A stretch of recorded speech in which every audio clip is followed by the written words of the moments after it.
Healthy, kembali lagi bersama kami di podcast Take a Break by Rumah Sakit Umum Dr. Kanoyoso Jatiwibowo Balikpapan. Bersama saya Iva hari ini, dan kita sudah kedatangan dua narasumber yang akan berbagi ilmu dan sharing bersama kita. Sharing kali ini terkait peran psikiater dan juga psikolog klinis. Oleh karena itu, kita sudah kedatangan Dr. Sabrina dan juga Mbak Desi. Halo Dr. Sabrina, Mbak Desi. Kenal semuanya. Boleh untuk saat ini kita perkenalan dulu. Dr. Sabrina dan Mbak Desi di sini sebagai apa di Rumah Sakit Umum Dr. Kanoyoso? Silakan mungkin dokter dulu. Dokter mau atau Mbak Desi dulu? Oke, halo, selamat pagi semuanya. Salam Sobat Healthy. Saya Dr. Sabrina, selaku psikiater di Rumah Sakit Umum Daerah Dr. Kanoyoso Jatiwibowo Balikpapan. Salam kenal semuanya. Salam kenal juga Dr. Sabrina. Selanjutnya untuk Mbak Desi, silakan. Halo Sobat Healthy, perkenalkan saya Desi Wahyunisari. Saya sebagai psikolog klinis di RSUD Dr. Kanoyoso Jatiwibowo Balikpapan. Salam kenal. Salam kenal untuk semuanya. Oke, baik. Untuk Sobat Healthy, biasanya nih kita sering dengar kalau psikolog sama psikiater ini tuh sering perannya kayak disamakan gitu karena sama-sama memperjuangkan mental health ya dokter ya Mbak Desi. Nah, kira-kira beda dari psikolog klinis dan psikiater itu seperti apa? Apakah mungkin dari jenjang pendidikannya atau ada lagi yang berbeda? Mohon dijelaskan. Gimana? Boleh dong, silakan. Gimana? Nanti kami saling berbagi ya. Boleh. Oke. Tambah. Ya. Jadi sebenarnya sih memang untuk awalnya psikiater sama psikolog sebenarnya hampir mirip untuk penanganan terhadap klien dan pasiennya. Cuman kadang kan kita bingung sih psikiater itu apa sih, psikolog itu bagi orang kadang berpikir yang harus saya lakukan nih ke psikolog duluan apa psikiater duluan ya. Tapi itu nanti ada sambungannya sebenarnya ya. Tapi mungkin untuk pertama-tama kita perkenalkan dulu sih apa sih seorang psikiater itu, apa sih seorang psikolog klinis, dan apa aja tupoksi masing-masingnya. Karena pasti berbeda ya, berbeda. Walaupun memang nanti istilahnya kita dalam proses pelayanannya pasti berjalan bersamaan. Ya, mungkin kalau untuk yang dari saya dari sisi psikiater nanti Mbak Desi yang menjelaskan untuk sisi psikolog klinis gitu ya. Oke, kalau untuk psikiaternya sendiri sih lebih kayak memang betul yang tadi Mbak Iva bilang jenjang pendidikannya, dimana kalau psikiater kan dimulai dari pendidikan dokter dulu, S1 kedokteran, baru dimulai profesi dokter umum dan mengambil kembali pendidikan dokter spesialis kedokteran jiwa. Belum lagi di saat kita proses pendidikan dokter spesialis kedokteran jiwa ini mungkin sebenarnya hampir mirip apa yang dipelajari di psikolog juga, hanya saja yang menambahkan perbedaannya adalah biasanya kita mempelajari psikopatologi, yaitu ilmu tentang jiwa tapi berkaitan dengan keadaan medis pada pasiennya sendiri, sehingga tidak hanya kayak gejalanya apa yang dirasain, tapi juga apa yang dirasakan pada tubuh.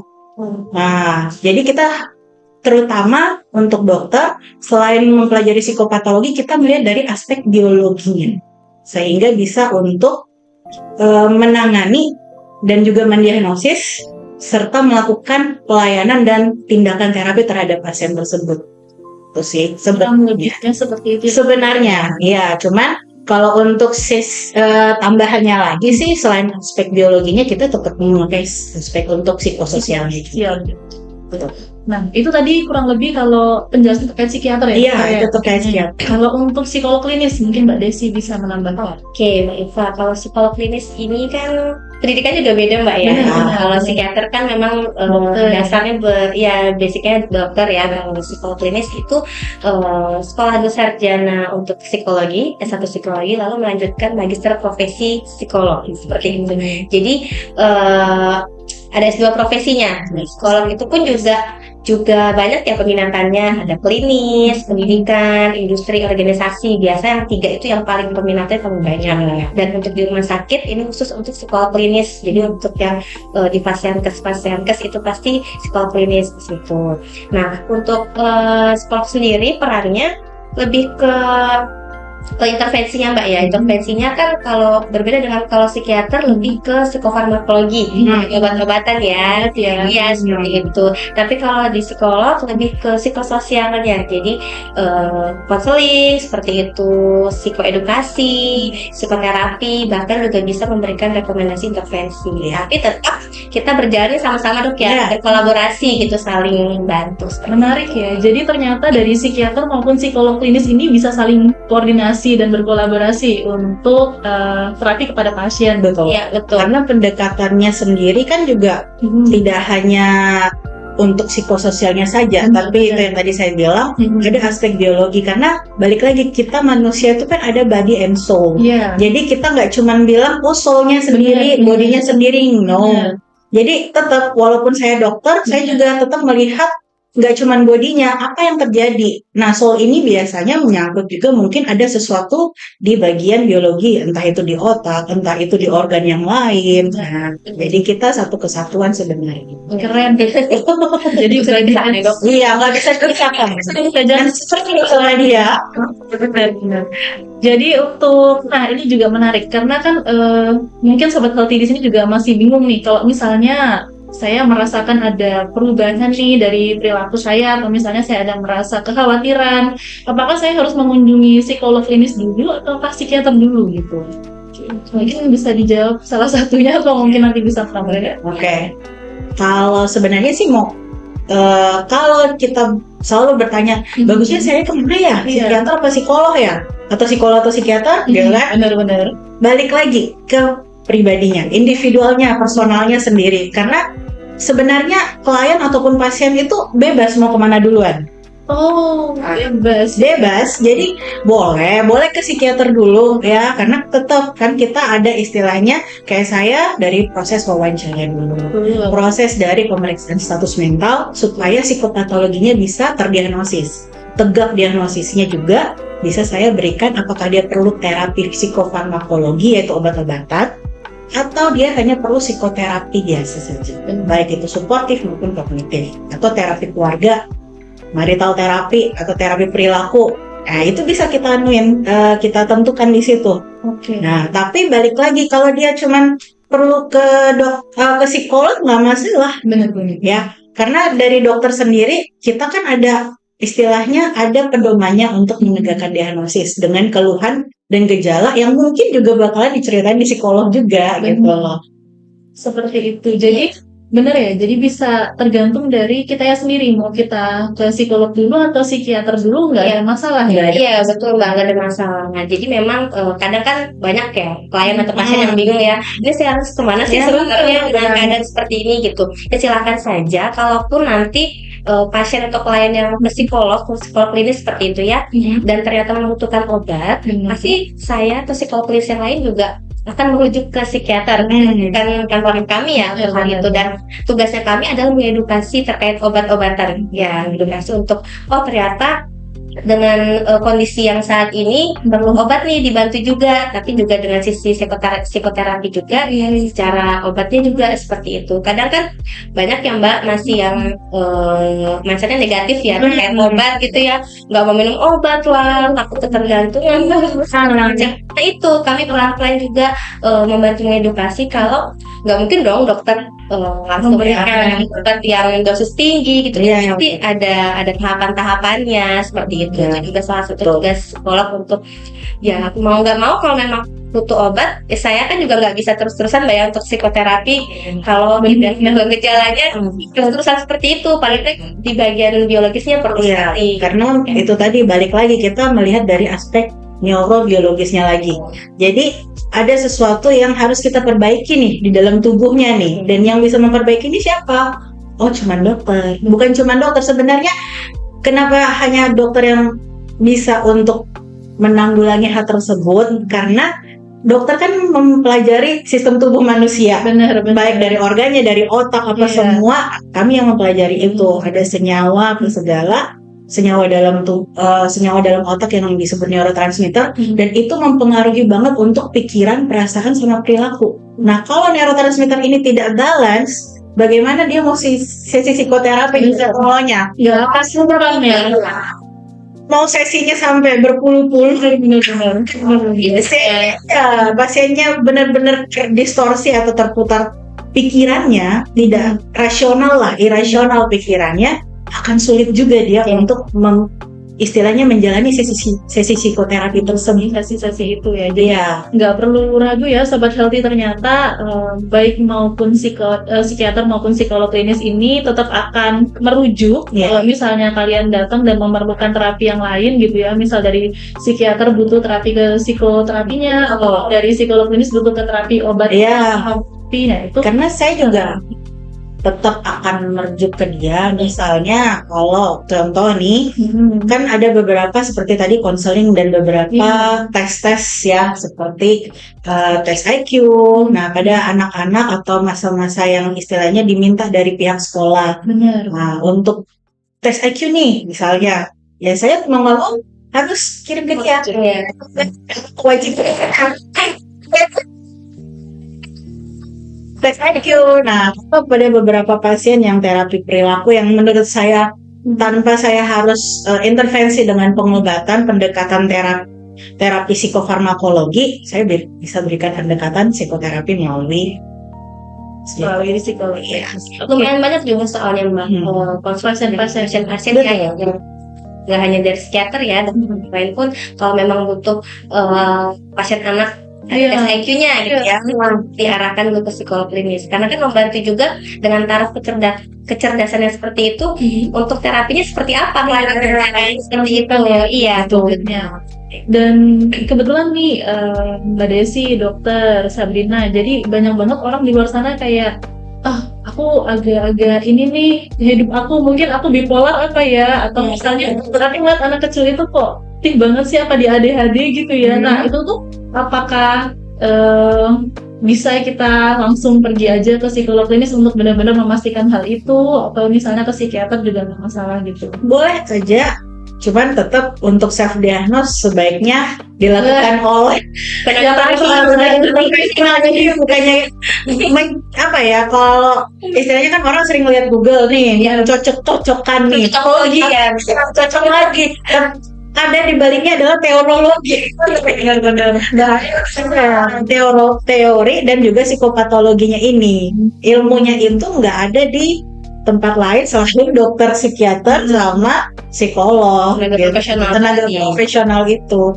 Dan ya bukannya apa-apa sih, lebih baik memang tetap harus ditangani dengan tenaga profesional. Jadi intinya kalau misalnya kita merasa ada yang salah perilaku ataupun misalnya keseharian kita, bisa kita konsul, tapi tidak boleh kita mendiagnosis diri sendiri. Nggak boleh. Itu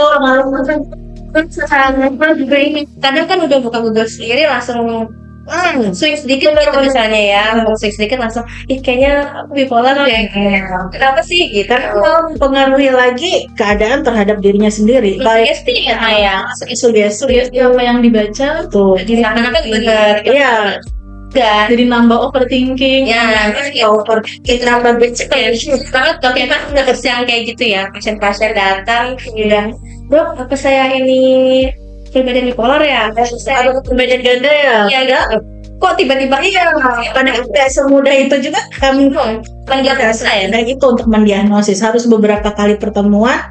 Makanya baik saya sama Mbak Desi selaku psikolog, biasanya kalau ditanya apa ya diagnosis saya, biasanya kami cuma bilang, apalagi yang baru pertama ya, oh mohon maaf, bukannya kami belum bisa menegakkan diagnosis, kita baru pertama kali bertemu. Belum bisa. Kalau kecurigaan ke arah mana, semua bisa dicurigai itu diagnosisnya.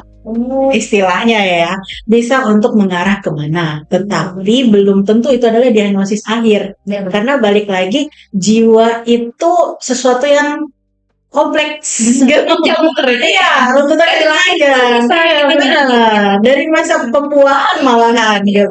Bilang nanti habis konsul sembuh gitu, Iya, stabil atau gimana gitu. ya. Itu ya Betul. Balik lagi, ini jiwa yang istilahnya orang abu-abu. Beda dengan fisik yang minum obat demam, ya 4 jam kemudian lah istilahnya turun demamnya. Mau dia naik lagi, yang penting minum obat. Kalau jiwa nggak bisa. Jadi karena saking kompleks, di sini ada psikiater, ada psikolog, Iya benar. Jadi kolaborasi. benar. Jadi betul sekali. Jadi makanya selalu ada bilang, is it okay to not to be okay? Yes, it's okay not to be okay. Nama itu benar. Saya suka drama. Lagi yang main. Iya. Oke. Nah, terus kalau tadi dokter ada sempat singgung nih, terapinya itu bisa salah satu dengan bantuan dari keluarga. Benar. Bisa disampaikan mungkin kira-kira support mungkin, atau misal kalau kita punya keluarga yang sedang mengalami gangguan dari kesehatan jiwanya atau seperti apa, itu bagaimana sebenarnya? Yang pastinya sih kita ada namanya psikoedukasi ya. Psikoedukasi itu nggak cuma untuk keluarga, tapi pasiennya pun juga diberikan edukasi. Apa yang harus dilakukan pasien, apa yang harus dilakukan keluarga. Itu tergantung dari yang pertama keadaan, keluhan, gejala, sama kepribadiannya pasien. Ya, jadi kita memberikan psikoedukasi nggak cuman hanya ngelihat dia harus sabar, harus tenang. No, nggak gitu juga. Kita harus mengedukasi obatnya nih yang diberikan apa aja.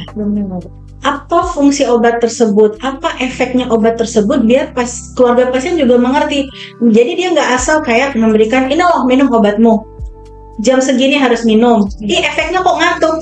Balik lagi kita memberikan edukasi bahwa memang beberapa dan hampir semua obat kami memberikan efek ngantuk. Jadi nggak dibilang minum obat dokternya nggak kok ngantuk terus, tidur terus, tenang terus. Iya, tapi dia nggak memproses keadaan yang ada gitu loh. Jadi kita membuat keluarga pasien ikut berkontribusi, bekerja sama sama kita, supaya ya itu tadi kita mengembalikan fungsi pasien sendiri menjadi fungsi manusia seutuhnya. Iya, support system itu penting ya. Apalagi misalnya kalau untuk pasien-pasien anak, benar, terutama anak itu kan pasti tidak jauh-jauh dari pola asuh orang tua. Jadi orang tua juga mesti bisa diajak kerjasama untuk kebaikan anaknya juga gitu. Percuma kalau misalnya terus-terusan edukasi ya, atau konsultasi terus, konseling seperti itu, tapi di rumah tidak diterapkan sesuai dengan apa yang sudah seharusnya. Oke, kita kan pasti punya rancangan intervensi Mbak ya. Harus banget juga seperti itu. Yang perlu dilakukan orang tua di rumah seperti apa, yang perlu anaknya akan seperti apa gitu. Kita perlu punya sendiri gitu rancangannya. Tapi ketika rancangan itu tidak dilakukan ya percuma aja gitu, seakan-akan hanya dari kita saja tapi dari rumah tidak mau bekerja sama. Makanya penting sekali support system itu untuk membantu kepulihan, pulihannya pasien, pulih dan juga sadar. Kalau sembuh kan kesannya kayak sudah total gitu ya, karena jiwa itu bukan berarti sembuh yang bagaimana, tapi lebih ke pulih keadaannya lebih pulih, bisa toleransi rasa sakitnya itu. Tadi saya mau tanya, kira-kira pulihnya tuh maksudnya lebih dalam seperti apa gitu? Misalnya lebih bisa memproses keadaan dirinya. Iya, betul. Jadi toleransi sakit yang dirasakan itu dia bisa toleransi gejala, toleransi kehidupan sosialnya, dia mengenali dirinya, kan proses.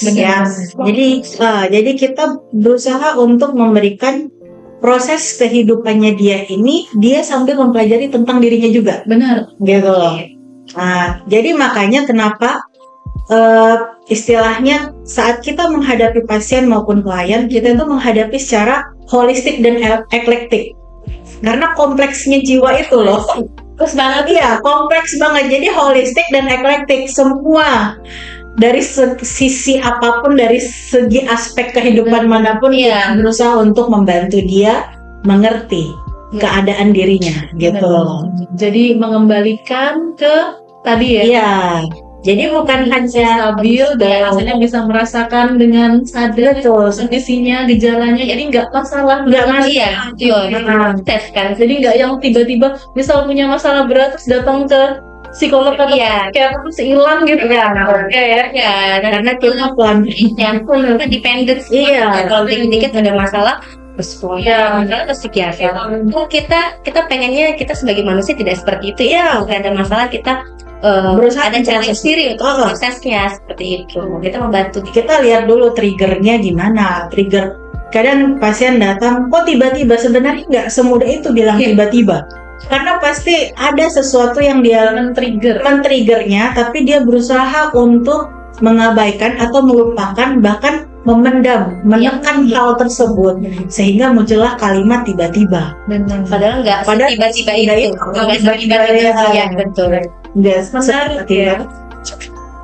Bahkan keluarga pasien kadang bilang, iya tiba-tiba begini. Gak bisa, karena yang keluarga lihat saat dia sudah keluhan. Yang tahu keluhannya terjadi siapa ya? Pasiennya. Gitu. Menarik ternyata. Jadi ngobrol banyak bersama dengan pejuang mental health kita ini. Ya, terakhir nih buat Mbak Desi, buat Dr. Sabrina, kira-kira ada saran atau pesan nih buat Sobat Healthy di luar sana dari apa yang sudah kita sharingin hari ini, buat biar lebih terpatri gitu ke dalam jiwa mereka. Oke. Mungkin dari Mbak Desi? Saya dulu ya. Oke, boleh. Mungkin buat Sobat Healthy di luar sana, jangan pernah takut untuk konsultasi ke psikolog klinis ataupun ke psikiater, karena tidak semenakutkan itu. Kita juga perlu aware terhadap diri sendiri ya, karena diri sendiri yang lebih tahu keadaan kita lagi kondisi baik-baik aja atau tidak baik-baik saja. Kalau misalnya dirasa diri sendiri sudah muncul alarm-alarm tertentu ya, misalnya seperti kita susah tidur atau gangguan tidur, bisa tidurnya kebanyakan atau malah susah tidur, atau bahkan tidurnya nggak nyenyak, terus nafsu makan bisa berkurang atau bahkan bertambah, terus ada pikiran-pikiran yang ingin menyakiti diri sendiri ataupun menyakiti orang lain, itu dirasa sudah mengganggu aktivitas sehari-hari, silahkan konsultasi dengan psikolog klinis ataupun ke psikiater, karena itu sudah bentuk aware-nya diri kita terhadap kesehatan mental seperti itu. Jadi tidak perlu takut untuk teman-teman Sobat Healthy di luar. Oke, lanjut dong. Baik, untuk dari saya sih mungkin tambahan yang paling pertama adalah never self-diagnose. Ya, kayaknya itu perlu ditekankan banget ya, karena saya sesuai dengan zaman, memang dengan adanya sosial media, teknologi dan banyaknya informasi, itu memang membantu. Tetapi balik lagi, itu hanya pengalaman dari sisi manusia yang mengalami, tetapi bukan dari saat kita yang mengalami. Benar. Artinya apa? Hal tersebut tidak bisa dijadikan acuan, tapi pembelajaran saja. Cukup mengetahui. Oke? Tapi bukan berarti kita harus bilang, oh sama dong apa yang saya rasakan dengan dia. Tetap tidak bisa. Karena itu tadi, manusia itu unik dengan keunikannya masing-masing, sehingga tiap manusia pasti berbeda dengan apa yang dirasakan manusia sebetulnya. Jadi tetap nggak boleh self-diagnose ya, kalau bisa sebaiknya datang ke istilahnya ya tenaga profesional, lebih mengetahui dan mampu membantu Anda untuk menjadi pribadi yang lebih baik dari Anda yang saat ini. Itu aja. Manusia kuat ya. Iya, manusia jadi manusia kuat. Manusia kuat ya istilahnya. Oke, kita down is okay. Semuanya mengalami dia betul. Oke, terima kasih banyak ya buat Mbak Desi, Dr. Sabrina. Terima kasih juga buat Mbak Iva. Waktu ini semoga sharing bisa bermanfaat buat Sobat Healthy di luar sana. Untuk Sobat Healthy juga jangan pernah ragu untuk datang konsultasi ke psikolog klinis maupun psikiater di sekitar Anda jika memang ada permasalahan. Dan untuk selanjutnya Sobat Healthy juga jangan lupa agar subscribe YouTube kami, dan juga jangan lupa follow Instagram kami di akun @rsud.kanwijoso.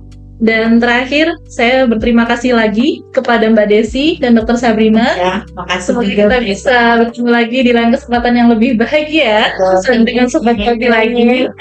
Dan terakhir, Sobat Healthy, untuk menyaksikan video-video podcast selanjutnya, we'll see you next time. Bye-bye. Bye-bye.